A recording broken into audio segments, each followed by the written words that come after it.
아침에 한 가지 질문입니다. 교회에서 정말로 중요한 한 가지는 무엇일까요? 두 가지 말고, 다섯 가지 말고 한 가지. 곰곰이 생각하면 어떤 분들은 예배라는 말씀도 하시더라고요. 교회는 예배가 회복이 돼야 된다. 일리가 있는 말이지요. 어떤 분들은 교회는 교육이 중요해요. 그래서 교회를 선택할 때 주일학교가 잘 되는지, 성경 공부와 제자 훈련이 있는지, 이런 것을 중요하게 찾으시는 분들도 있고, 교회는 사랑이 넘쳐야 돼. 교회는 주신 헌금으로 이웃을 돌보고 섬기고, 못 사는 가난한 사람들을 구제하고 사랑이 있는지를 중요하게 여기는 분들도 있고요. 교회는 역시 전도와 선교야. 그래서 많은 에너지를 선교에 이제 투자하는 교회들도 있습니다. 어느 정도 동의를 해요. 교회 안에 예배가 중요하고 교육, 사랑이 있는 교제, 선교 모두 다 중요하지요. 그런데 한 가지만요. 여러분, 한 가지 뭔가요? 정말 모든 것에 기본이 되고 기초가 되는 포기할 수 없는 유일한 한 가지, 교회가 존재하는 동안, 그것은 예수 그리스도의 복음을 선포하고 설교하는 거예요. 교회는 구제단체가 아닙니다. 교육단체가 아니에요. 하나님의 아들의 예수의 복음을 전하는 곳이에요. 교회는 마음의 평안을 주는 상담소가 아니에요. 예수의 복음을 평생 자랑하는 공동체예요. 이걸 잃어버리면 교회는 존재 이유가 없어요. 오늘 말씀은 이런데요.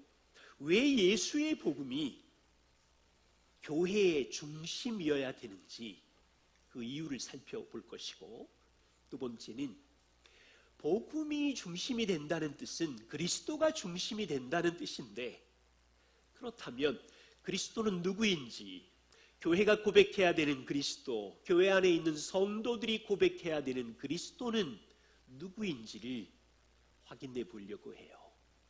그리고 교회가 복음 중심이고 거기 존재하는 성도들이 복음과 그리스도가 정말 뿌리 내린다면 무슨 열매가 있어야 하는지 한두 가지 확인하려고 합니다. 첫 번째입니다. 왜 교회는 예수의 복음이 가장 중요한 한 가지 메인띵일까요? 마가복음 1장 1절에 시작을 이렇게 해요. 하나님의 아들 예수 그리스도의 복음의 시작이라. 복음의 시작을 하나님의 아들 예수 그리스도가 기쁜 소식, 복음의 시작이래요. 그리고 마가복음 전체는 기쁜 소식이 무엇이냐면 예수의 쇠례받으심, 예수의 공생애의 삶, 예수의 십자가의 죽음, 예수가 빈 무덤에서 살아나신 부활, 예수의 승천, 이 모든 것이 기쁜 소식이래요. 구원을 위한. 초대교회 성도들은 예수 그리스도가 행하신 이 기쁜 소식, 성육신, 완전하신 삶, 십자가, 부활, 승천 위에서 구원을 얻었어요. 그래서 2000년 전 그들이 살았던 환경, 로마 제국의 핍박과 세상의 조롱에도 불구하고 예수의 복음을 붙잡고 교회를 이루며 공동체로 살았다고요. 주님의 은혜교회도 세상의 수많은 조류와 철학과 물질과 말도 안 되는 세계관들이 흥황하고 있지만 이 복음 위에 교회를 세워갈 수 있을까요? 교회가 복음 중심해야 되는 중요한 이유는 예수님 자신의 증언 때문입니다. 예수님께서 부활하신 후에 슬픔에 잠긴 두 제자를 찾아오셨어요. 그리고 며칠 전, 불과 3일 전 일어났던 십자가의 사건으로 예수님께 평생 삶을 들여 헌신하겠다고 하는 그 두 제자들이 실망하였는데 그들이 찾아오셔서 이렇게 말씀하시는 거예요. 누가복음 24장 26절. 얘들아, 하나님의 복음을 더디 믿는 얘들아, 그리스도가 3일 전 십자가의 이런 고난을 받는 것과 다시 살아 영광의 부활에 들어가야 할 것을 너희가 알지 못하느냐? 그것은 모세와 모든 선지자의 글로 시작하여 모든 성경에 쓴 바 나에 대한 것을 너희가 알지 못하느냐고 하시면서 자세히 설명해 주셨어요. 그때 마음이 뜨거워진 거예요. 몇 시간 뒤였는지 주님은 슬픔 속에 잠겨있는 제자들을 찾아가셔서 이렇게 말씀하셨어요. 44절부터 보면 얘들아, 내가 너희와 함께 있을 때에, 십자가 달리기 전에 너희랑 같이 있을 때에 내가 너희들에게 말하지 않았니? 너희에게 말한 바, 예수님이 제자들에게 뭘 가르쳤어요? 모세 율법과 선지자들의 글과 시편에 나를 가르쳐서 기록된 모든 것이 이루어져야 하리라는 말을 너희들에게 가르쳤는데, 그때 성령께서 제자들의 마음을 열어 성경을 깨닫게 하셨고, 다시 주님이 말씀하시기를 모세의 글과 시편과 선지자의 글에 나를 향한 그 가르침이 이제 성취가 되었는데 너희가 보지 않았니? 그리스도가 십자가에서 고난을 받았고 3일 만에 죽은 자 가운데서 살아난 것을 너희가 보느냐? 이제 예수의 이름으로 죄사함을 받게 하는 이 회개의 구원을 예루살렘에서 시작하여 모든 족속에게 전파해라. 이게 기쁜 소식이다. 기쁜 소식에 너희가 증인이 되어라.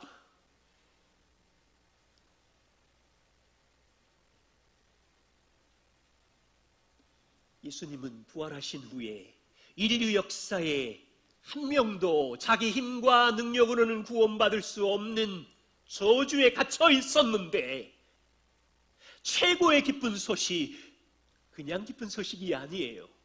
구약 성경에 모세오경과 시편과 수많은 선지자들의 예언이 성취된 후에 이 기쁜 소식을, 구원의 문이 열렸으니 예루살렘을 시작하여 열방에 복음의 기쁜 소식을 전해라.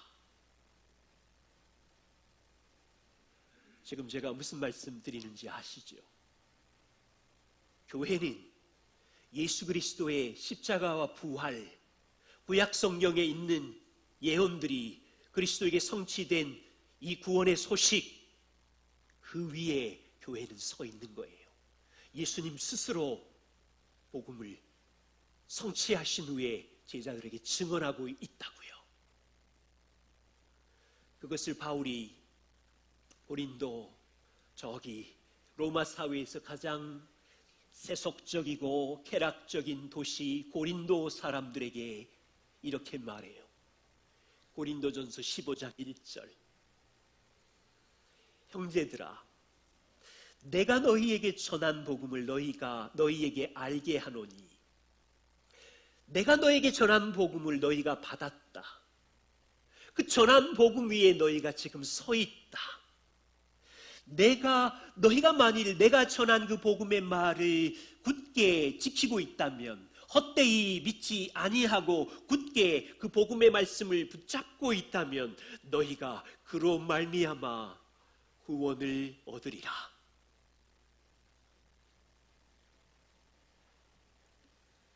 바울이 전한 복음의 말, 기쁜 소식은 무엇입니까? 바울이 전한 복음, 그 말은 교회는 로마 사회의 불평등과 가난의 문제를 해결하는 곳입니다. 아니지요. 바울이 전한 복음의 말은 교회는 사람들의 마음을 치유하는 상담센터, 평안을 주는 곳입니다. 아니지요. 그 정도가 아니에요. 바울이 전한 복음은 교회는 사람을 가르쳐서 교육으로 그들의 무지를 깨트리고 더 잘 살게 하는 학교와 같습니다. 이걸 전한 일이 없어요. 교회는 바울이 전한 복음 위에 구원을 주는 공동체였는데 그 복음이 뭐예요? 3절과 4절에 있어요. 내가 받은 것을 먼저 너에게 전하였노니, 바울도 받았어요. 기쁜 소식으로 들은 거예요. 그것을 고린도 성도들에게 전했는데 그 기쁜 소식은 뭐냐면 그것은 성경대로 그리스도께서 우리 죄를 위하여 죽으시고 장사 지낸 바 되셨다가 성경대로 사흘 만에 다시 살아나사, 바울은 예수 그리스도의 복음, 마가복음에 있어서는 삶 전체였지만 두 가지에 집중하고 있어요. 성경대로 그리스도가 죄를 위하여 십자가에 우리 대신 죽으시고 성경대로 빈 무덤에서 살아나셔서 부활의 몸, 영광의 몸, 썩지 않는 몸, 강한 몸, 영원히 사는 몸을 입으시고, 보이세요? 예수님의 강조와 동일해요. 바울은 성경대로라고 말했지만 예수님은 모세의 율법에 있는 글, 선지자에 있는 글, 시편에 있는 글, 1400년 동안 나에 대해서 말한 모든 것이 십자가와 부활에 성취된 성경대로이니 복음이 한 명도 하나님의 영광 안에 들어올 수 없었는데 이것을 믿는 자에게는 모두 다 들어올 수 있는 문이 열렸다. 기쁜 소식이다.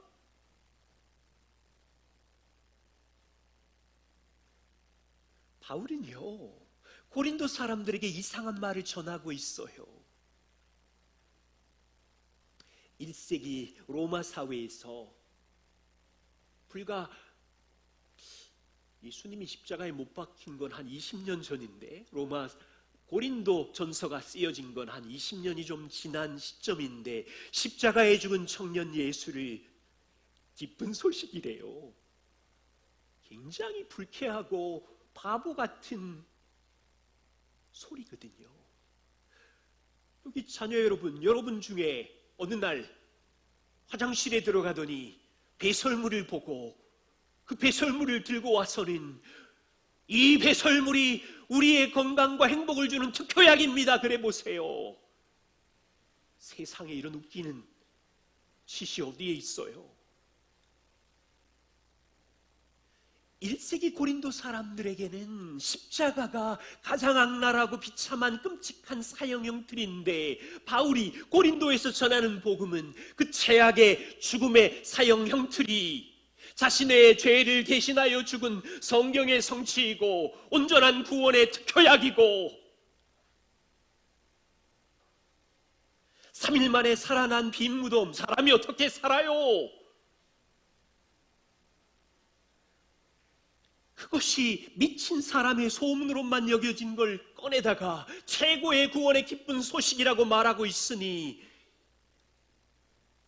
바울은 정말로 엉터리 바보 같은 메시지를 전하고 있다고요.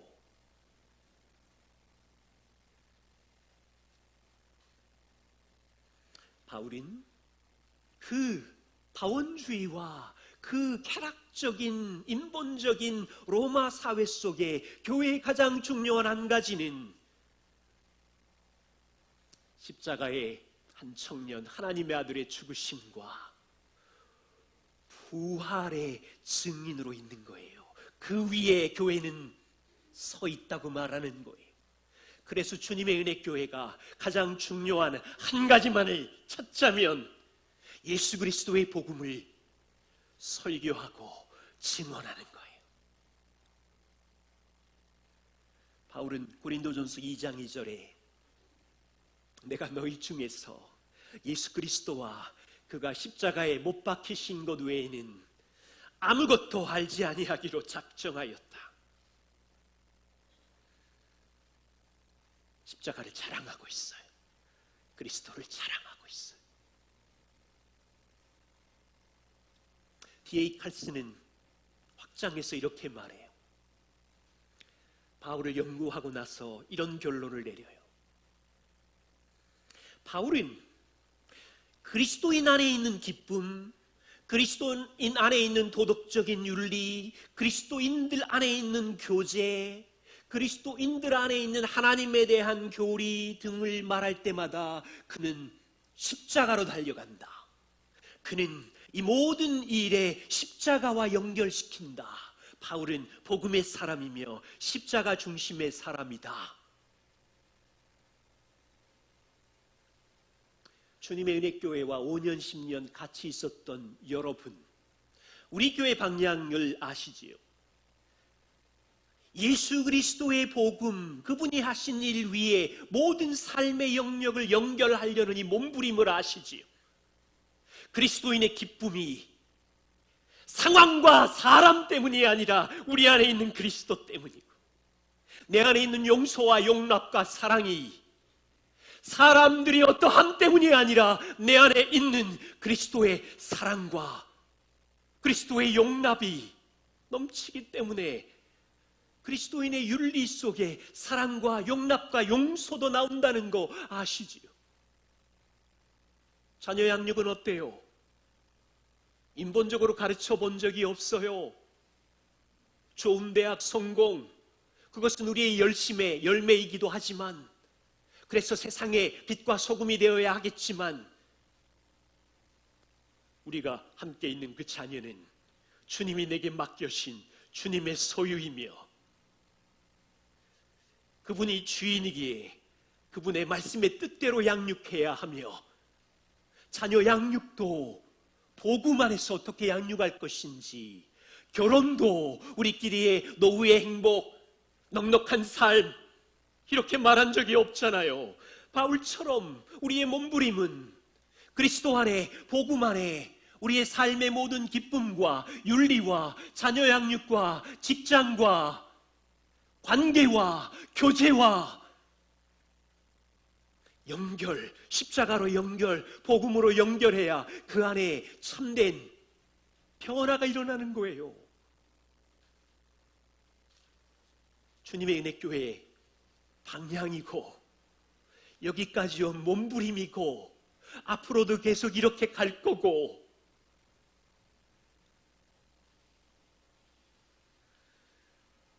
두 번째입니다.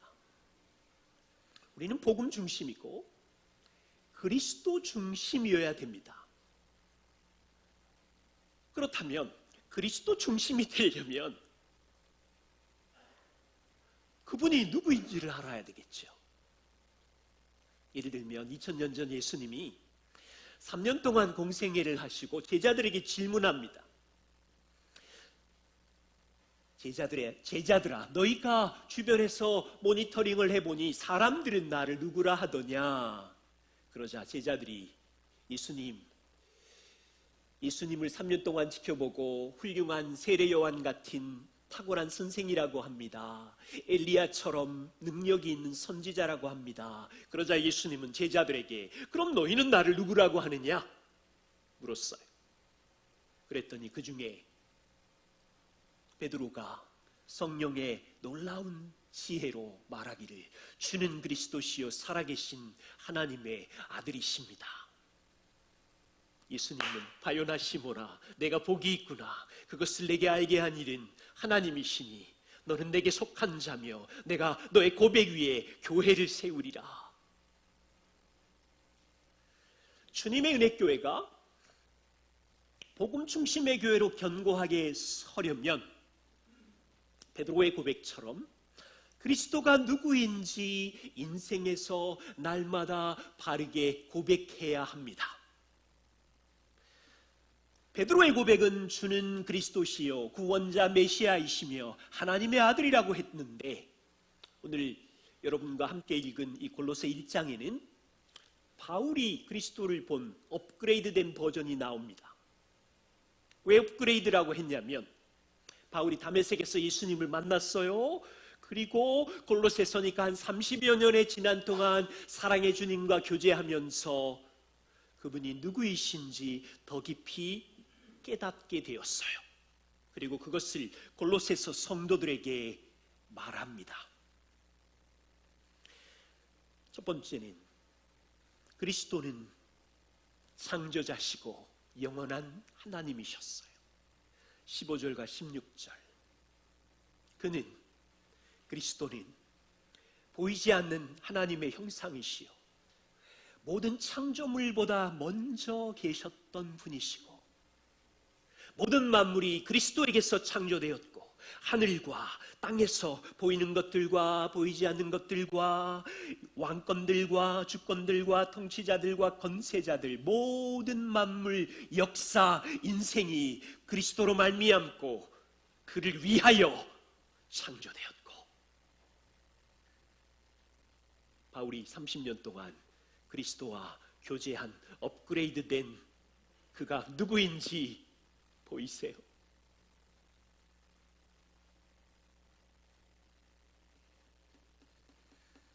바울은 지금 제정신이 아니고 미친 사람이었는지 아마 세상은 그렇게 생각했겠죠.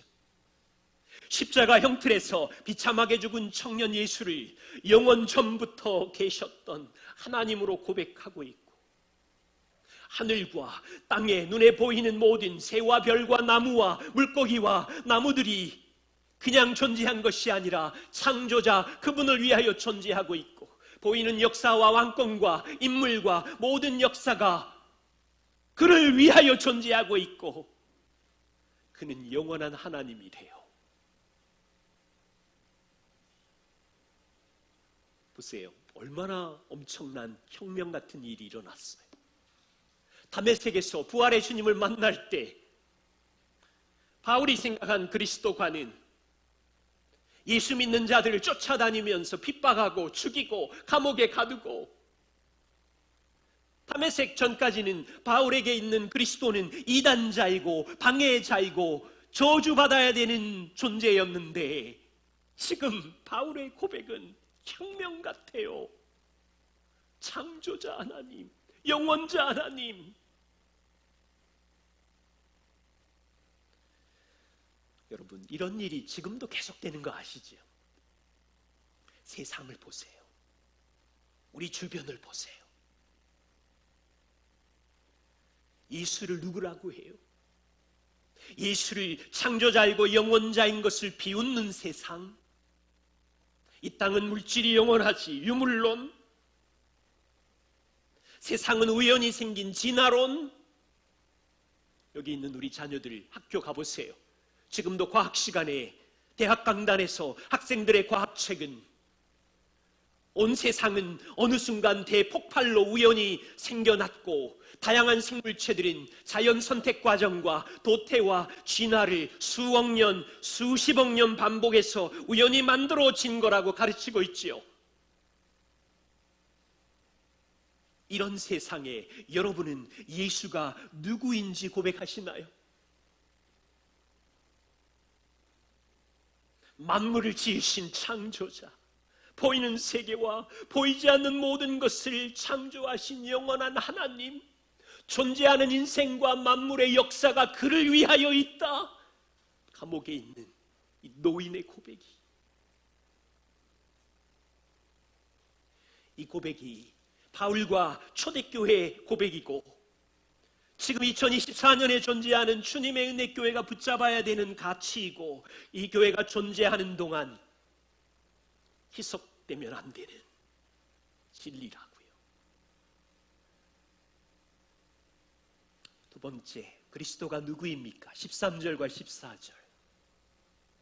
그가 우리를 흑암의 권세에서 건져내셨고 우리를 그의 사랑의 아들의 나라로 옮기셨으니, 그냥 옮긴 게 아니라 아들 안에서 그의 십자가에서 속량 제사함을 얻어서 옮겼도다. 우리는 죄의 사슬에 묶여서 있었죠. 어둠의 권세에 끌려다니며 인생을 살던 자였지요.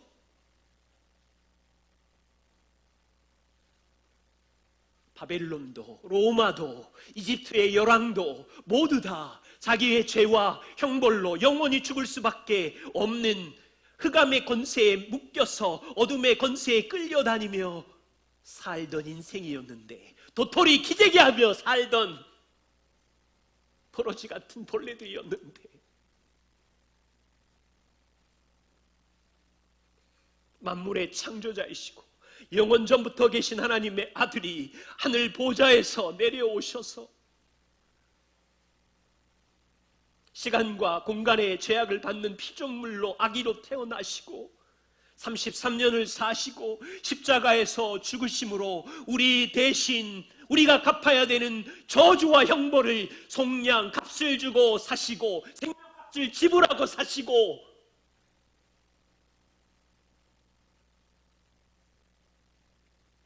인생의 최악의 비참한 저주의 자리에 있던 우리를 가장 영광스러운 사랑의 아들의 나라로 옮기셨으니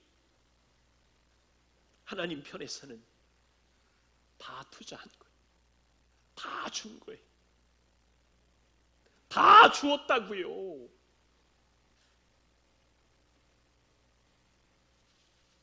그분은 구원의 하나님이세요. 다음 세대의 자녀들이 이걸 알기를 원해요. 이 땅에서 여러분들이 선한 일, 좋은 일 많이 하면 좋겠지만 이걸 알기를 원해요. 영국 더 타임즈 뉴스에 이런 게 있었어요. 영국 법무법인인 것 같아요. 요즘 이상한 시대인데 그 법무법인 변호사의 고백이 이렇습니다.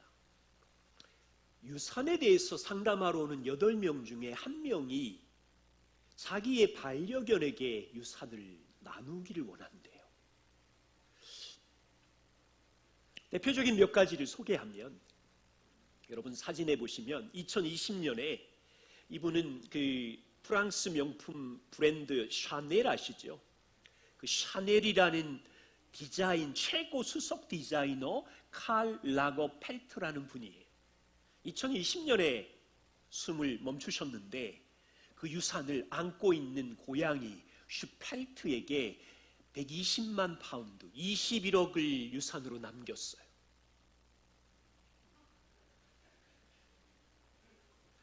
(2007년에) 미국의 억만장자 부동산 투자가인 레오나 햄슬이라는 분은 자신의 애완동물 개, 몰티즈인가 봐요, 종이. 이름은 트래블인데 2007년 유산으로 1200만 달러, 160억을 유산으로 남겼어요. 그런데 그 유산 중에 손주 2명은 유산 상속에서 제외되었대. 뭐가 좀 민낯이 있었나 봐요. 할아버지를 안 찾아갔든지. 정말 이상한 일이죠. 트래블은 3년을 더 살고 돌아가셨는데, 애완견 2010년 이 유산 때문에 플로리다 호텔에서 지배인의 보호 아래 매년 10만 달러를 사용하며 호화로운 여생을 보내고 잘 먹고 잘 살다가 가셨대요. 여러분, 오프라 윈프리를 아시죠? 애완견 3마리를 너무 좋아하는데,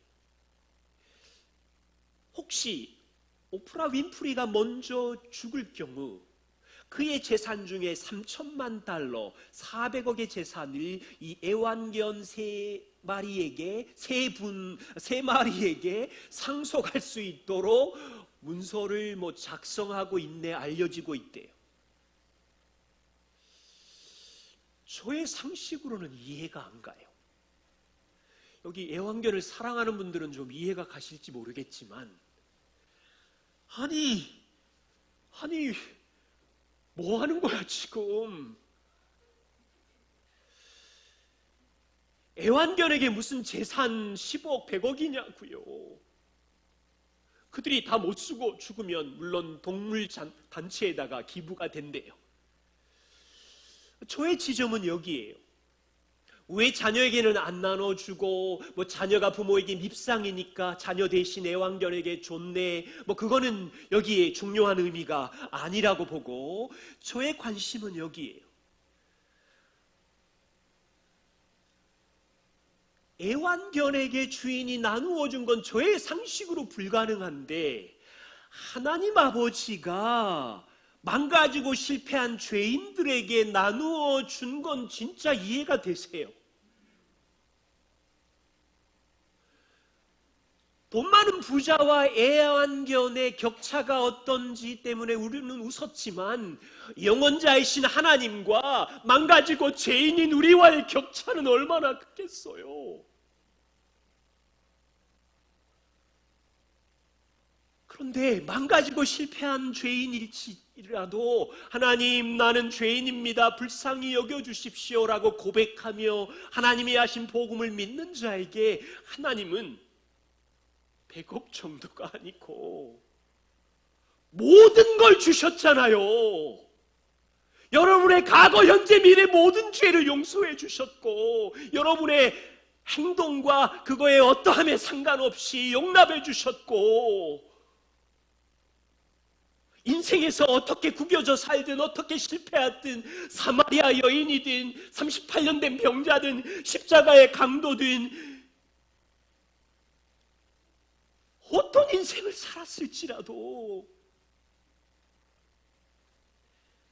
주님은 우리의 저주를 우리 대신 받으셨고, 우리가 살지 못하는 완전한 삶을 우리 대신 사셔서 100억 선물을 준 게 아니라 생명으로 주시고, 자녀로 입양해 주시고, 천국의 영원한 기업을 주시고, 대체 이거는 뭐냐고요?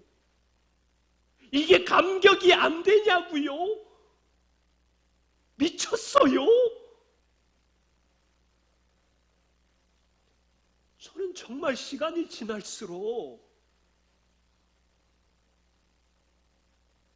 우리가 이거를 바로 이해 못하는 건 우리 안에, 세상 안에 미혹의 영이 있는 게 맞다. 사탄의 유혹이 있는 게 맞다. 눈에 보이는 조그만한 거 가지고 도토리 키재기 하면서 불쌍하게 살도록 내버려 두는 건 이 유혹이 커요. 그거 아니면 설명이 안 돼.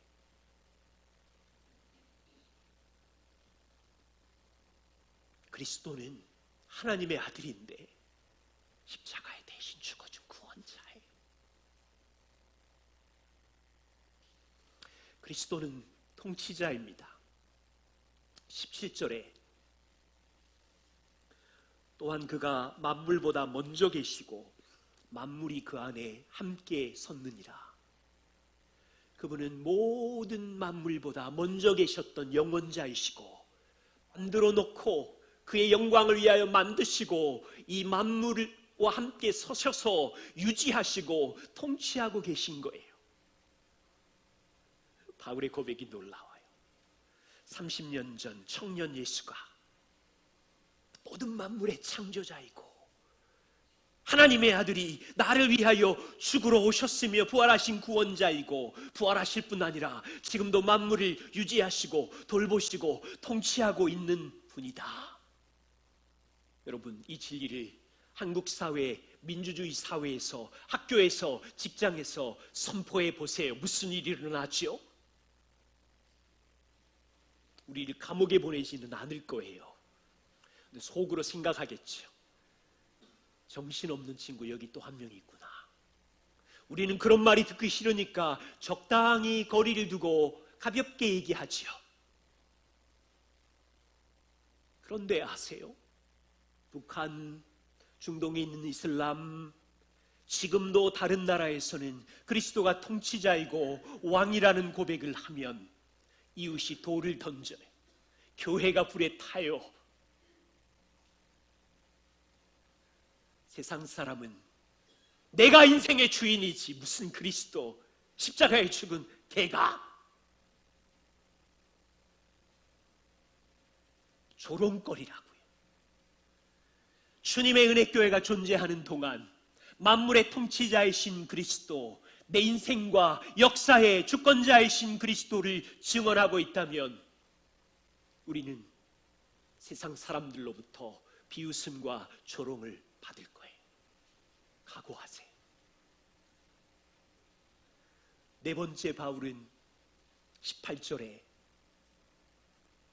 그리스도는 자기의 십자가와 부활로 교회를 낳으시고 교회의 머리가 되시고 근본이 되시고 죽은 자들 가운데서 먼저 부활하신 그분은 친히 만물의 왕 으뜸이 되셨지만 교회의 머리 통치자이시다. 갑자기 교회를 이야기합니다.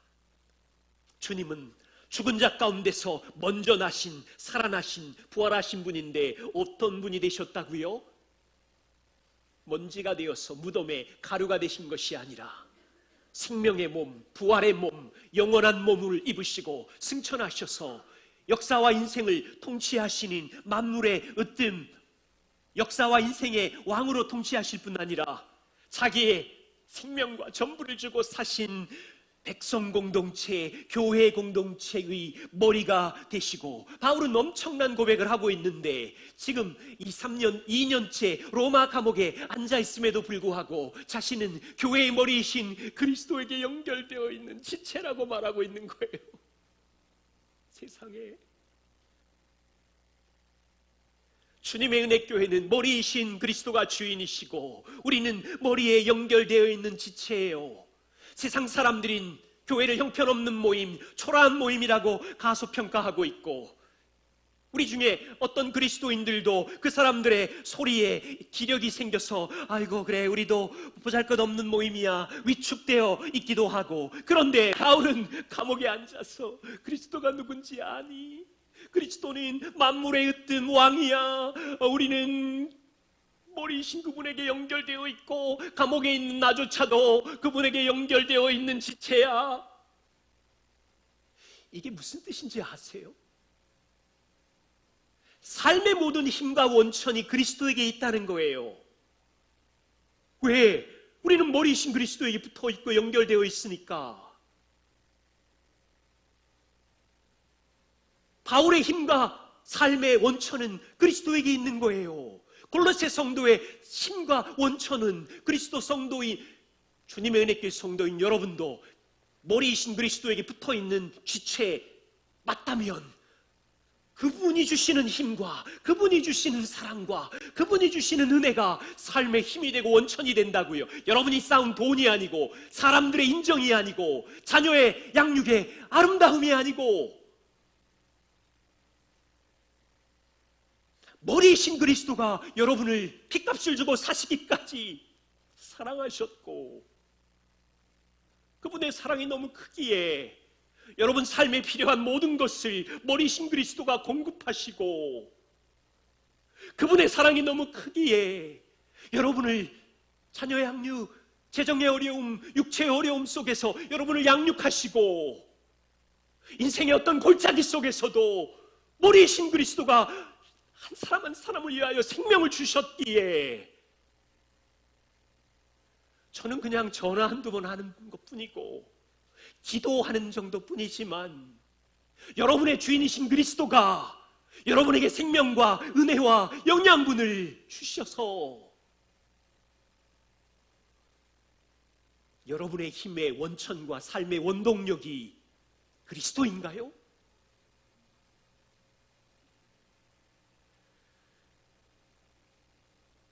주님의 은혜교회는 정리를 해봅시다. 복음 중심 위에 유일하게 서야 합니다. 그리스도가 누구인지를 알아가는 것에서 자라야 합니다. 우리가 사는 세상은 조금만 책을 뒤적거려도 물질이 전부이고 우연히 창조된 진화론을 소리치는 세상이지만 교회가 존재하는 동안, 여러분이 존재하는 동안 그리스도가 만물의 창조자이고 영원한 하나님이라는 증언을 해야 합니다. 도시 사람들인 예수는 훌륭한 선생이라고 말하지만 우리는 선생? 아니, 그분은 하나님의 아들이시고 나를 위하여 생명을 주신 구원자야. 세상은 내 인생 내 두 주먹을 믿으며 내가 주인 된 삶을 살지만 우리는 내 인생의 주권은 주께 있고 주님이 주인이셔. 세상은 교회를 보고 형편없는 사람들이, 마음이 나약한 사람들이 모이는 곳이라고 가소평가하겠지만 우리는 우주의 으뜸이신 그리스도의 머리 되신 그분에게 연결되어 있기에 하나님 앞에 설 때까지 그분의 힘과 사랑과 은혜를 공급받으며 이 땅에 살아가는 그리스도인이라고요. 교회가 존재하는 동안, 여러분의 인생이 이 땅에 계속되는 동안 형통한 날도 있을 거고 망가진 날도 있을 거고 역사의 혼란기도 있을 거고 어떤 위험이 밀려오겠지만 그리스도의 복음을 바르게 증언하는 교회로 한다면 이 세상에 소망이 있는 거예요. 결론입니다. 복음 중심, 그리스도 중심인 교회일 때 어떤 열매가 있어야 될까요? 두 가지만 나누면 로마서 1장 16절, 내가 복음을 부끄러워하지 아니하노니 이 복음은 모든 믿는 자에게 구원을 주시는 하나님의 능력이라. 복음은 단순한 정보가 아니에요. 구글 검색하면 예수 믿으면 행복하대, 뭐 이런 정도가 아니에요. 능력이에요. 다이너마이트예요. 우리를 하나님의 나라로 데리고 가는 능력이라고요.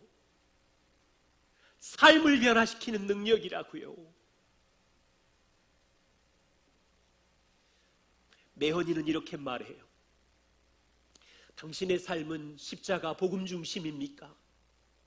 십자가 중심으로 살지 못하면 찾아오는 징후들이 있습니다. 혹시 다음 몇 가지 중에 자신에게 해당되는 내용이 있나요? 지금 여러분 삶에 기쁨이 없을 때가 많나요? 꾸준한 영적 성숙을 이루지 못하고 있다고 생각하나요?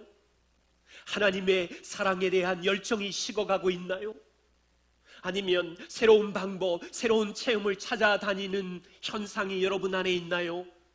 매헌이는 이렇게 말합니다.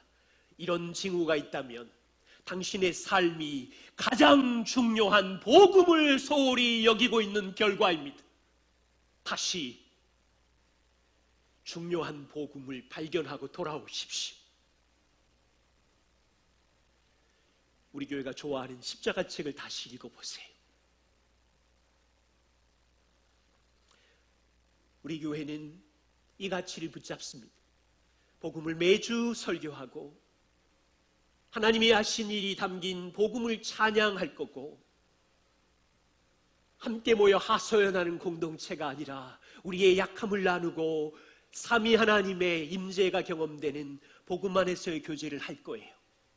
그때 그 복음은 능력이 되어서 우리를 구원으로 인도하며 우리의 삶을 변화시키고 우리 안에 말할 수 없는 기쁨이 일어나고 세상 사람과 다른 기쁨을 붙들고 있고 주님이 원하시는 그리스도를 닮아가는 영적 성숙을 이룰 거고 하나님의 사랑이 우리 안에 부어지고 부어져서 우리의 좁은 벽을 깨트리고 더 사랑하고 더 사랑할 때 세상이 이 교회 공동체를 보고 여러분 가정을 보고 여기가 예수 그리스도의 제자들이 맞구나, 그게 세상의 빛이 된다고요. 부끄럽지만 저는 이 일의 증인이에요. 매주 복음을 여러분과 나누면서 가장 많이 변화된 사람 중에 제가 한 사람입니다. 저가 증인이에요. 율법적인 사람이었고 제대로 못하면 한없이 수치심에 정죄감의 동굴 속에서 외롭고 떨었던 저였는데 복음이 저를 자유하게 했고 서서히 저를 바꾸어 변화시켜 내 안에 이제는 말할 수 없는 기쁨과 감사가 자라기 시작했어요. 저는 여러분 한 가정 한 가정이 복음 안에서 지금 씨름하는 영역이 있지만 어떤 영역에서 고통스러워하고 아파하는지를 알아요. 그러나 복음이 적용되어 변화된 지점도 수십 가지 말할 수 있어요. 그렇게 같이 살고 싶은 거예요. 두 번째, 복음 중심의 교회가 되면 복음이 유창하게 경험되는 공동체가 자랍니다. 최근에 오신 한 자매에게 인터뷰하면서 그런 질문을 했어요. 오늘 안 오셨네요. 이 교회에서 인상 깊은 것은 무엇입니까? 그분이 주저하지 않고 이 교회 진짜 이상해요. 남자들이 섬김과 가정을 인도하고 있는 모습이 너무 이상해요. 제가 경험한 교회는 여자들이 움직였거든요. 제가 주변을 보는데 이 부부들이 이상해요.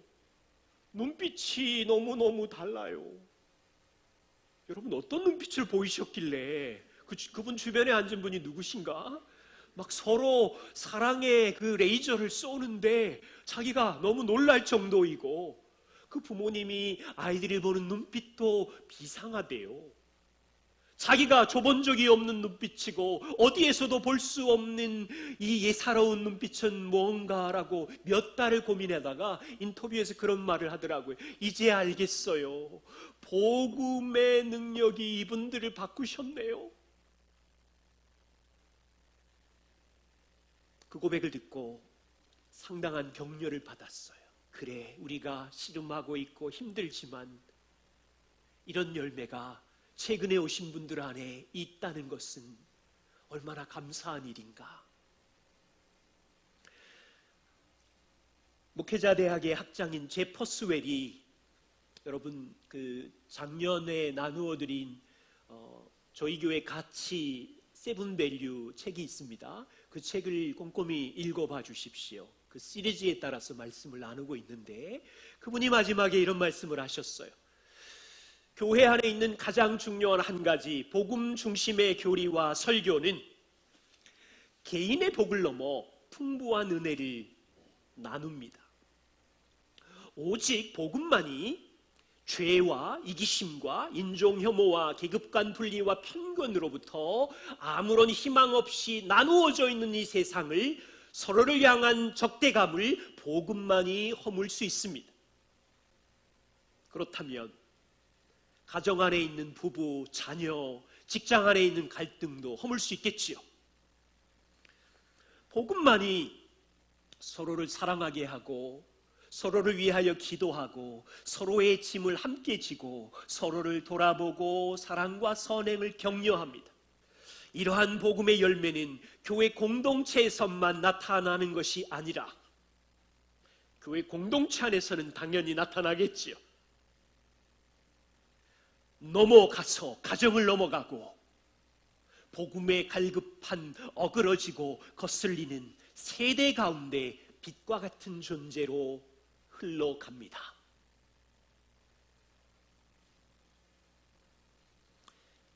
이 일이 우리 안에 저의 인생 속에 찬란하게 열매 맺기를 소망하는 거지요. 오늘 두 번째 시간입니다. 주님의 은혜교회가 가장 중요하게 여기는 한 가지, 다른 것과 비교할 수 없는 한 가지는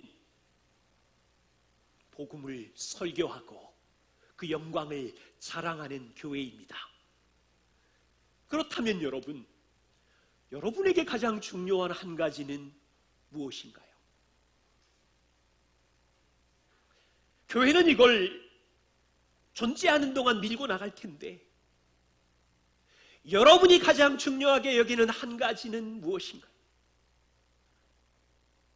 가지치기 해보세요. 기억하자고 날마다 자신에게 복음을 전하라. 들어오는 입구에도 적어놨어요. 지난 일주일 돌아보세요. 날마다 자신에게 복음을 전하는 근육을 발전시켰어요. 생각해보면 가장 어려운 인생의 미션 중에 하나가 이거라고 저는 봐요. 왜냐하면 우리의 본성 자체가 내가 한 일이 없는 바깥에서 일어나는 복음을 절대로 안 쳐다보거든. 우리의 본성은 내가 한 일을 쳐다보는 거예요. 사람들이 나를 향한 평가와 비난을 쳐다보는 거예요. 내가 한 행동을 묵상하는 거예요. 그래서 우리는 신음하는 거죠. 날마다 우리의 생각과 우리의 감정은 내가 한 일, 다른 사람의 비교와 평가, 이걸로 지쳐서 지긋지긋하게 인생을 살아가요. 복음을 기억하고 묵상하는 일은 정말로 쉽지 않는, 우리 본성 안에 없는 근육이라고요. 제가 이런 묵상이 돼요. 아, 그렇구나. 입구에다가 날마다 자신에게 복음을 전하라 붙였지만 나조차도 여기 있는 한 분 한 분을 만나서 생각해 보면 복음을 묵상하고 선포하기는 해. 그렇죠? 그런데 100번 중에 5번 생각하고 묵상해요. 그리고 90번 넘는 시간을 자기 행동, 감정, 사람의 평가를 묵상해요. 그러네. 구원을 바꿔야 되겠다. 날마다 자신에게 복음을 전하라가 아니라 매 초마다, 매 순간마다, 일주일에 한 번 앞에서 복음을 전하라고 말하니까 생각은 해. 하루에 한두 번. 그런데 거의 95번은 내가 행한 걸로 묵상하고 감정이 출렁거리고, 우리 자녀들이, 배우자가 저들이 행한 걸 묵상하고 평가하고 비교하고, 그러니까 이 복음 안에 주시는 기쁨이 있을 리가 없고 영적인 사랑이 쌓여서 성장할 리도 없고,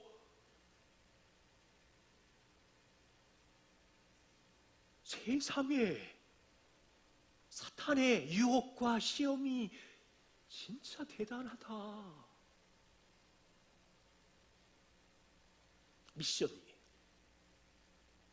여러분이 100번 중에 5번 복음을 묵상하셨다면 그 근육을 좀 키워보세요. 10번, 20번.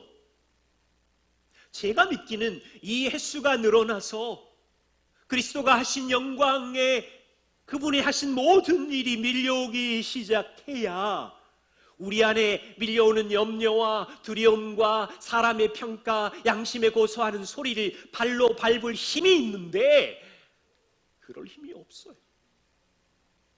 5번 묵상해가지고 어떻게 95를 이겨요? 사단의 목적은 우리의 구원을 망가뜨릴 수는 없지만 매일매일 기쁨을 빼앗아갈 수는 있고, 주님을 닮게 못하도록 수치심에 던져 놓을 수도 있고 자기 행함의 동굴에 던져 놓을 수도 있지만, 우리의 구원을 어떻게 할 수는 없지만 억울하잖아요.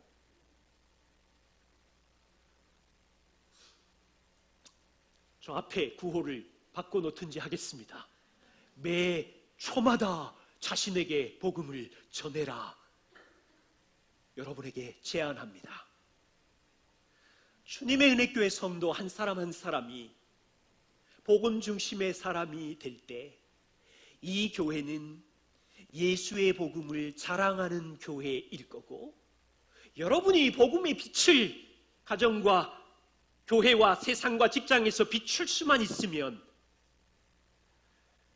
하나님은 그 귀한 은혜의 덕을, 그 귀한 은혜의 빛을 마음껏 사용하실 거예요. 기도하겠습니다.